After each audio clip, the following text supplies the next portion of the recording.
Petition دائر کی، جس کے نتیجے میں ہائی کورٹ نے آرڈر کیا کہ منڈے والے دن یعنی آج کے دن ہماری خان صاحب سے ملاقات کرائی جائے۔ ہم صبح تقریباً 9 بجے کے یہاں آئے ہوئے ہیں، انتظار کرتے رہے ہیں، ابھی 3 ہونے کو ہیں، ہم اندر بیٹھے رہے ہیں۔ ہمیں کہا گیا جی کہ کوئی ڈپٹی سپرنٹینڈنٹ جیل ہے، ان کو الطاف صاحب یا وہ آپ کو اب جائیں، وہ آپ کا فیصلہ آپ کو لے جائیں گے اندر۔ جب ان سے ملے انہوں نے کہا جی کہ آج آپ کی ملاقات ہم نہیں کرا سکتے، انہوں نے آج ملاقات کرانے سے انکار کر دیا۔ یہ ہمارا آئینی حق ہے، قانونی حق ہے، اور اسی طرح سے پاکستان کے اسلام آباد ہائی کورٹ کا آرڈر ہے کہ ان کی ملاقات کرائی جائے۔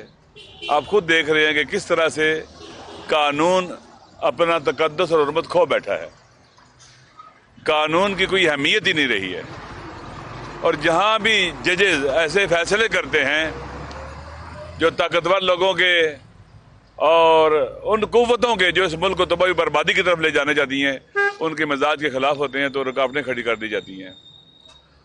لہٰذا یہ کنٹمپٹ آف کورٹ ہے، انہوں نے عدالت کے فیصلے کی خلاف ورزی کی ہے، اور آپ جانتے ہیں کہ کل پورے پاکستان میں پرامن مظاہرے تھے، وہاں پر بھی کس طرح بالخصوص پنجاب کے اندر کس طرح لوگوں کو گرفتار کیا گیا، تشدد کیا گیا۔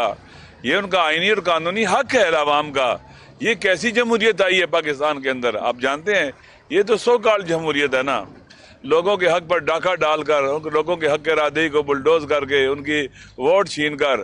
8 فروری کو جو لوگوں نے ووٹ ڈالے تھے، اور 9 فروری کو پھر ایک اور الیکشن ہوا، الیکشن کیا ہوئی، سلیکشن ہوئی حقیقت میں وہ، اور عوام کے حق کے رائے کو پامال کیا گیا، اور پاکستان کے اندر ایک عظیم سانحے کو وجود دیا گیا 1970 کے بعد۔ 1970 میں بھی عوام کے حق کے رائے اور عوام کی رائے کو بلڈوز کیا گیا تھا، عوام کی بات کو نہیں مانا گیا تھا، عوام نے جو ووٹ دیے تھے اس کے مطابق سسٹم نہیں لایا گیا تھا، تو پاکستان ٹوٹ گیا تھا۔ اب عوام نے پورے پاکستان میں ووٹ دیے ہیں، اپنے رائے کا اظہار کیا ہے، اور اس کو نہیں مانا ہے، قبول نہیں کیا گیا ہے، جس کے نتائج پاکستان کے لیے خطرناک ہوں گے۔ سب سے بڑا خطرہ جو ہوتا ہے وہ لا قانونیت ہوتی ہے۔ جس ملک کے اندر قانون اپنی حکمرانی اور تقدس کھو بیٹھے، وہاں پر پھر باہر سے کوئی ایک پاکستان ایک ایسا ملک ہے جہاں پر معاشی بدحالی ہے۔ پہلی بات ہے سیاسی حکومت ایسی بلائے گی جس پر لوگ یقین نہیں کرتے، اس کے اوپر قانون بھی اگر نہ موجود ہو، قانون کی عملداری موجود نہ ہو، تو پھر لوگ کون انویسٹ کرے گا یہاں کر، کون پیسہ لگائے گا؟ اس کو جب سیکیورٹی نہیں ہوگی، وہ محفوظ ہی نہیں سمجھے گا اپنے آپ کو، تو پھر پاکستان آپ جانتے ہیں کہ کن اور مشکلات کا شکار ہو جائے گا۔ پہلی آپ جا رہے ہیں کہ بھی دوسرے IMF کے پروگرام میں جا رہے ہیں، یہ حکومت جا رہی ہے، مہنگائی بڑھتی چلی جا رہی ہے، چیزوں کی قیمتیں بڑھتی چلی جا رہی ہیں، ابھی ماہ رمضان آ گیا ہے، مہنگائی اتنی زیادہ جس کی انتہا نہیں ہے، لوگ مہنگائی کی چکی میں پس رہے ہیں، اور عوام کا تماشا دیکھا جا رہا ہے، لوگوں کی غربت کا تماشا دیکھا جا رہا ہے، قانون کی بے حرمتی کا تماشا دیکھا جا رہا ہے۔ میں نے پہلے بھی کہا، ایک دفعہ ہمارے ایک استاد تھے علامہ محمد تقی جعفری قدس سرہ، کہتے تھے کہ اگر کوئی آدمی ڈرائیور ٹریفک کی ریڈ لائٹ کراس کرے، اسے روکو، چیک کرو یہ اندھا ہے، اس کا دماغ چیک کرو یہ پاگل ہے، اس نے قانون کو اتنا گھٹیا کیوں سمجھا ہے، اس کے نگاہوں میں قانون اتنا پست کیوں ہے کہ اس نے دن دیہڑے سب کے سامنے قانون کو پاؤں تلے روندا ہے۔ آج ہم یہاں آئے تھے، کورٹ نے فیصلہ کیا تھا، ہمارا آئینی اور قانونی حق بھی ہے، اور جو جیل میں قیدی ہے عمران خان صاحب، ان کا بھی قانونی حق ہے کہ ان کے جو ملنا چاہتے ہیں ان سے ملیں، ملاقات کریں، لیکن لوگوں کو تنگ کرنا، پریشان کرنا، مشکلات کا شکار رکھنا، اور پھر قانون کی بے حرمتی کرنا، کورٹ کے آرڈر کو پاؤں تلے روندنا، یہ ہے پاکستان آج کا۔ اس پاکستان میں ہم رہ رہے ہیں جہاں نہ کوئی آئین ہے، نہ کوئی قانون ہے، نہ عوام کے بنیادی انسانی حقوق ہیں، نہ لوگوں کی کسی کو فکر ہے۔ بے رحم لوگوں کا تسلط اس وقت ہمارے ملک کے اوپر۔ پاکستان اس لیے نہیں بنایا گیا تھا، ہمارے اسلاف اور اجداد نے ایسے نہیں پاکستان بنایا تھا، انہوں نے پاکستان بنایا تھا جہاں پر ہم سارے اچھے طریقے سے باہمی رواداری سے جی سکیں، محبت سے جی سکیں۔ پاکستان ایک مسلم کنٹری بنا تھا، دنیا کی تاریخ میں پہلا ملک یہ بنا تھا جہاں مسلمانوں نے کٹھے مل کے رہنا تھا، اور ایک خوبصورت ملک بنانا تھا، باوقار ملک بنانا تھا، ترقی یافتہ پیش رفتہ ملک بنانا تھا۔ پاکستان کو دیکھیں، ساتھ انڈیا کو دیکھیں۔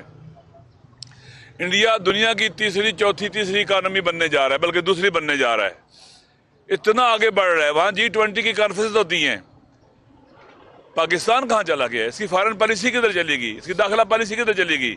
دشمن ملک آپ کا، جو دشمن جو ہوتا ہے اس کا مقابلہ کیا جاتا ہے نا۔ اگر دشمن جو ہے وہ ترقی کر رہا ہے، ہمیں بھی ترقی کرنی چاہیے۔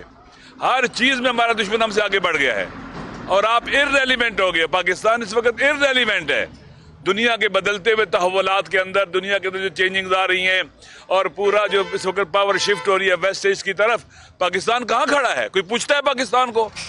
ابھی فلسطین کا مسئلہ ہے، پاکستان کی نظر آ رہا ہے وہاں پر فلسطین کے مسئلے میں؟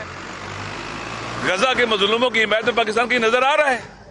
25-26 کروڑ عوام کا ایٹمی ملک، مسلمان عوام، مسلم دنیا کی امید، اب پاکستان کہاں ہے جس کے اپنے اندر نا امیدی پھیل چکی ہے؟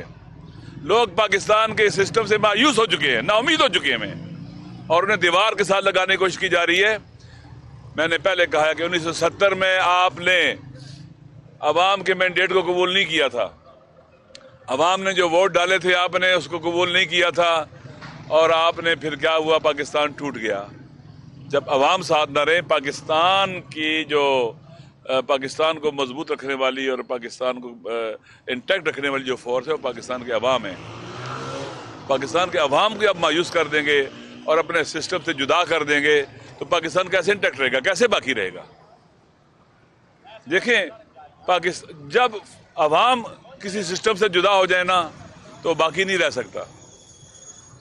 پاکستان کے عوام بہت صابر عوام ہیں، پاکستان سے محبت کرنے والے ہیں۔ دنیا کے کسی اور ملک میں ایسے ہوتا تو پتہ نہیں کیا ہو چکا ہوتا۔ آپ دیکھ لیں خیبر پختونخوا کے اندر باہر سے آپ نے وار اگینسٹ کے نام پر دہشت گرد لے کے آئے اور پورا خیبر پختونخوا تباہ کیا، پاکستان تباہ کیا۔ لوگوں نے ان کے دیکھے، ان کا سوسائٹی کا سوشل جو سٹرکچر تھا وہ تباہ کر دیا گیا خیبر پختونخوا کا اور باقی علاقوں کا بھی، لیکن انہوں نے تحمل کیا۔ ووٹ دینا چاہتے ہیں، ووٹ کے ذریعے چینج لانا چاہتے ہیں، ووٹ کے ذریعے پاکستان کے اندر تبدیلی لانا چاہتے ہیں، اور پورا پاکستان ایسے ہی ہے۔ اب پنجاب کے اندر دیکھیں کس طرح سے بلڈوز کیا گیا۔ 8 فروری کو ایک خاموش انقلاب تھا۔ آپ نے جن عوام نے جن کو ووٹ دیا ان کو ایک طرف پھینک دیا گیا، لوگوں کو زبردستی اور کیا اسے کہتے ہیں کہ دوسری طرف لے جایا گیا۔ ریگنگ کرنے کے بعد 9 فروری کو ایسی حکومت مسلط کر دی گئی جو کسی قانون کو نہیں مانتی۔ آپ دیکھیں پنجاب کا صوبہ کس قدر اہم ہے، اور ایسے لگتا ہے کہ پاکستان کے عوام غلام ہیں۔ 2 پاکستان 3 شاہی خاندان ہے پاکستان کے اندر، انہی کی اولادوں نے ہم پر مسلط رہنا ہے۔ نہ کوئی پڑھے لکھے ہیں، نہ کوئی ان کا ویژن ہے، نہ کوئی انٹلیکچوئل ہیں، کچھ بھی نہیں ہے، صرف اس خاندان کی اولادیں ہیں، ایک حاکم خاندان کی اولادیں ہیں۔ پاکستان کے عوام نے پہلے بھی انکار کیا 8 فروری کو، آئندہ بھی انکار کریں گے۔ ایک دن آئے گا اس وطن پر عوام کی حکمرانی ہوگی۔ عوام کی حکمرانی یہ نیچے آپ دیکھیں، قرآن ہمارا آئین کیا کہتا ہے کہ حاکمیت اعلیٰ اللہ کی ہے، اللہ کی حکومت ہے۔ آئین کی روشنی میں قرآن و سنت سپریم ہے۔ یہ حکومت جس کے پاس ہوگی پاکستان کی روشنی میں وہ امانت ہوگی، اللہ کی امانت ہوگی۔ وہ امانت کیسے ملے گی لوگوں کو؟ پاکستان کے عوام کی اکثریت ووٹ دے کر جنہیں لے کے آئیں گے وہ امانت ان کے حوالے ہوگی۔ اگر پاکستان کے عوام کی اکثریت نے ووٹ نہیں دیا اور انہوں نے اس امانت پر قبضہ کر لیا، یہ خیانت ہے، یہ غاصب ہے، ان کو حق نہیں ہے اس کرسی پر بیٹھنے کا۔ یہ کوئی پاکستان میں لبرل ڈیموکریسی نہیں ہے، اللہ کی حکومت ہے، حاکمیت اعلیٰ اللہ کی ہے۔ آئین نمبر آرٹیکل 1 کہتا ہے، اور وہ حکومت کنہیں ملے گی امانت کے طور پر؟ جو آرٹیکل 62-63 کہتا ہے کہ منتخب صالح صادق امین نمائندوں کے ذریعے عوام پر۔ اللہ کی حکومت، یہ پاکستان کے آئین کی روشنی میں جمہوریت کی تعریف ہے۔ اللہ کی حکومت منتخب صالح صادق امین نمائندوں کے ذریعے عوام پر، نہ ڈاکوؤں کے ذریعے، نہ چوروں کے ذریعے، لٹیروں کے ذریعے۔ یہ ان کو حق ہی نہیں ہے نہ صدارت کی کرسی پر بیٹھنے کا، نہ وزارت کی، نہ وزارت عظمیٰ کی، نہ پارلیمنٹ کی اور سینٹ کی کرسی پر بیٹھنے کا حق ہے۔ یہ غاصب ہیں، اللہ کے قانون کے مطابق غاصب ہیں، آئین کے مطابق غاصب ہیں، اور پاکستان کے عوام کی نگاہوں میں بھی کیا ہے؟ یہ غاصب ہے۔ تو ان عوام کے نمائندے نہیں ہیں، یہ دنیا کے جس ملک کے ساتھ جو معاہدے کریں گے پاکستان کے عوام اس کو نہیں ریکگنائز کریں گے، وہ نہیں قبول کریں گے، نہیں مانیں گے، کیونکہ پاکستان غریب ہوا ہے پاکستان کے عوام کی وجہ سے نہیں، ان کی وجہ سے غریب ہوا ہے پاکستان، ان کی وجہ سے مقروض ہوا ہے پاکستان۔ یہ مالدار ہو گئے، ان کی تو دولت کی جو ہے وہ پاکستان سے لے کر یورپین ممالک تک ان کے سلسلے چلے ہوئے ہیں۔ یہ مالدار ہو گئے، ان کی فیکٹریاں ایک سے کئی ہو گئیں، ان کی پیسہ بڑھ گیا ماشاءاللہ، اور پاکستان غریب ہو گیا، پاکستان کے عوام غریب ہو گئے۔ اب مجھے بتائیں کہ یہ جو باہر سے قرضہ آتا ہے کون کھاتا ہے؟ عوام کو ملتا ہے؟ نہیں، لوٹا جاتا ہے، دکھاوے کے لیے کچھ میک اپ کیا جاتا ہے بعض جگہ کے اوپر، باقی سارا لوٹا جاتا ہے۔ ان کے پاس سارا لوٹ مار کا پیسہ ہے، ایک دن وقت آئے گا پاکستان کے عوام یہ چھین لیں گے، نہیں رہنے دیں گے ان کے پاس، چونکہ پاکستان کا پیسہ ہے یہ، ان کے پاس پاکستان کے عوام کا پیسہ ہے۔ ایک دن آئے گا، ایک دن آئے گا۔ آپ جانتے ہیں نا کہ فرعون بھی نیل میں غرق ہو گیا تھا، بڑے بڑے تاریخ میں امپائرز آئی ہیں، ان کا ڈکلائن پڑھیں، ایک وقت آتا ہے خود کو کھانے لگتی ہیں۔ قرآن کہتا ہے قلوب تحسبہم جمیعا وقلوبہم شتیٰ، آپ سمجھتے ہیں یہ سارے اکٹھے ہیں، ان کے دل اکٹھے نہیں ہیں۔ آپ دیکھیں پیپل پارٹی کا، نون لیگ کا، ان سب کا دل اکٹھے نہیں ہے، ہر کوئی اپنے داؤ پر لگا ہے۔ آپ کو اکٹھے لگتے ہیں، قرآن کہتا ہے تحسبہم جمیعا، تم یہ گمان کرتے ہو سارے اکٹھے ہیں، وقلوبہم شتیٰ، دل اکٹھے نہیں ان کے، ہر ایک کا اپنا اپنا داؤ پر لگا ہوا ہے، اپنے اپنے فائدے پر لگا ہوا ہے، اعتماد نہیں کرتے ایک دوسرے کے اوپر۔ لہٰذا پاکستان ڈیزرو کرتا ہے، بہت خوبصورت ملک ہے، بہت پوٹینشیل ہے، اس کے جوان بہت اچھے ہیں، اس کے لوگ بہت اچھے ہیں، بہت محنتی ہیں، قناعت کرنے والے ہیں، اور تھوڑی چیز پر بھی الحمدللہ کہنے والے ہیں، ڈیزرو کرتے ہیں یہاں ایک ایسی حکومت آئے جو عادل کرے، قانون کی حکمرانی ہو، آئین کی عملداری ہو، ہر کسی کو اس کا حق ملے، کسی کا بچہ ان پڑھ نہ رہے، کسی کی اولاد بغیر علاج کے نہ رہے، ہر انسان کو، سب کو برابر اقتصادی اور ترقی کے مواقع ملے، سہولتیں ملیں۔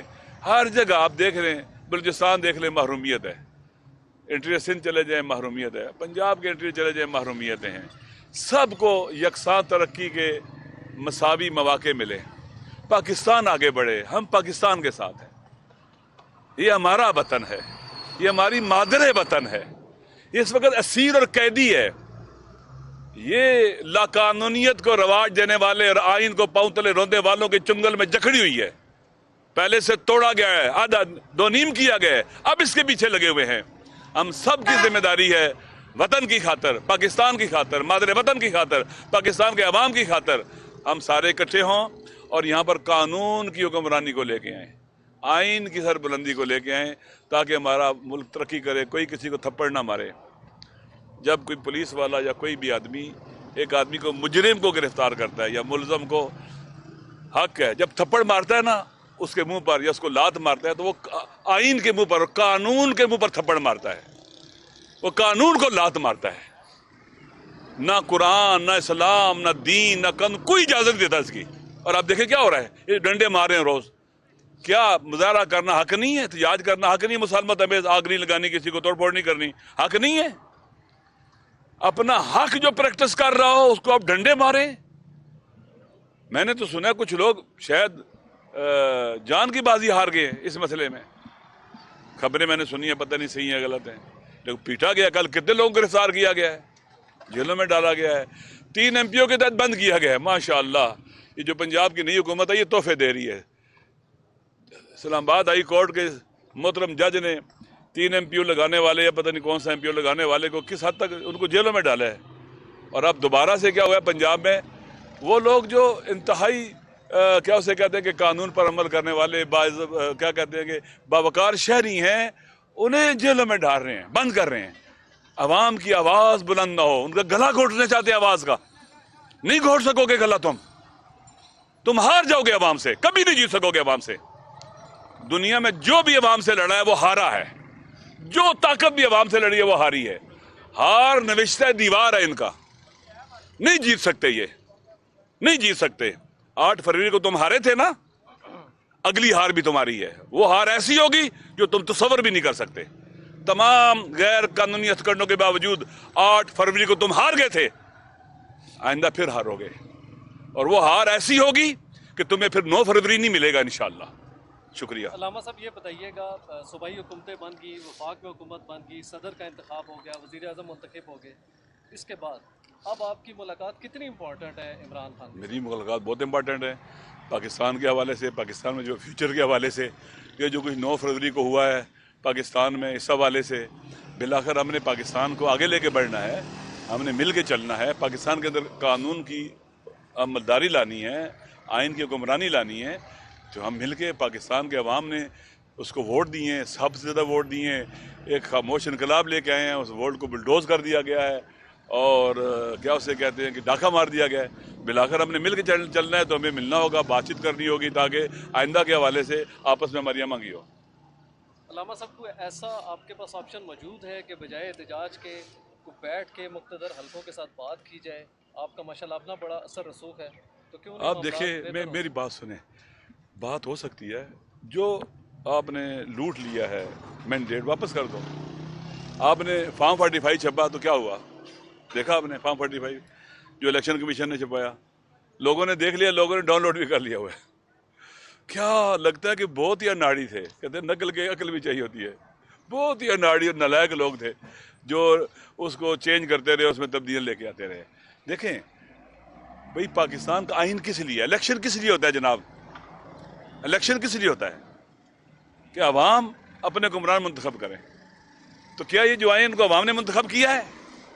ہرگز۔ تو جہاں سے آپ پٹڑی سے اترے وہیں پر واپس آ جاؤ۔ آپ آج نہیں آئیں گے، کل آپ کو آنا پڑے گا، پرسوں آنا پڑے گا، بڑا نقصان کر کے آپ کو آنا پڑے گا، آنا پڑے گا۔ آپ 8 فروری کو ایک سنگ میل سمجھو اور ایک بہت بڑا الارم سمجھو اپنے لیے، کہ پاکستان کے عوام ڈرنے والے نہیں ہیں، تھکنے والے نہیں ہیں، پیچھے نہیں ہٹیں گے پاکستان کے عوام۔ میں نے اس لیے کہا گیا اب 8 فروری کے بعد آئندہ 8 فروری سے بڑھ کر چیزیں ہوں گی۔ 9 فروری لوگ نہیں آنے دیں گے، پھر یہ ذہن میں رکھ لینا کہ آپ کو وہ دن نہیں ملے گا، وہ وقت نہیں ملے گا جب آپ اس طرح کی ریگنگ کرو گے اور چیزیں چینج کرو گے اپنی منشا اور مرضی کے مطابق، اور پاکستان کو تباہی کے گڑھے پہ پھینکو گے۔ یہ کسی کو حق نہیں دیا ہے پاکستان کا آئین اور دستور، نہ پاکستان کے عوام نے۔ 4-5 لوگ مالک نہیں ہے پاکستان کے، پاکستان کے عوام کا پاکستان ہے۔ یہ اللہ کی امانت ہے ہمارے پاس، یہ سرزمین اللہ کی ہے۔ خدا قرآن میں کہتا ہے کہ اپنے نبی سے کہتا ہے کہ اے موسیٰ اپنی قوم سے کہہ دو استعینوا باللہ واصبروا، اللہ سے مدد مانگو اور صبر کرو، ڈٹ جاؤ۔ ان الارض للہ، یہ زمین اللہ کی ملکیت ہے۔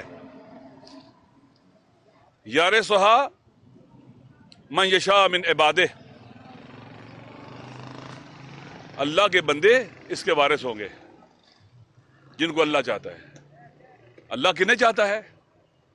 اللہ ان کو نہیں چاہتا جو عوام کے ووٹ کو ریگنگ کرتے ہیں، بلڈوز کرتے ہیں، ڈاکہ ڈالتے ہیں۔ اللہ ان کو نہیں یہ وارث بناتا اپنا زمین کا۔ یہ زمین اللہ کی ملکیت ہے، کسی فرعون کی، کسی قانون شکن کی ملکیت نہیں ہے، کسی آئین شکن کی ملکیت نہیں ہے، یہ اللہ کی ملکیت ہے۔ اور اللہ ان لوگوں کو وارث نہیں بناتا جو عوام کے حقوق پر ڈاکہ ڈال کے عوام کی رائے کو بلڈوز کر کے لوٹ کے آتے ہیں اور مسلط ہو جاتے ہیں، حلف بھی اٹھا لیتے ہیں۔ ان کو اللہ نے وارث نہیں بنایا، جیسے فرعون کو اللہ نے زمین کا وارث نہیں بنایا تھا۔ فرعون غاصب تھا، یہ بھی غاصب ہے سارے کے سارے۔ شکریہ۔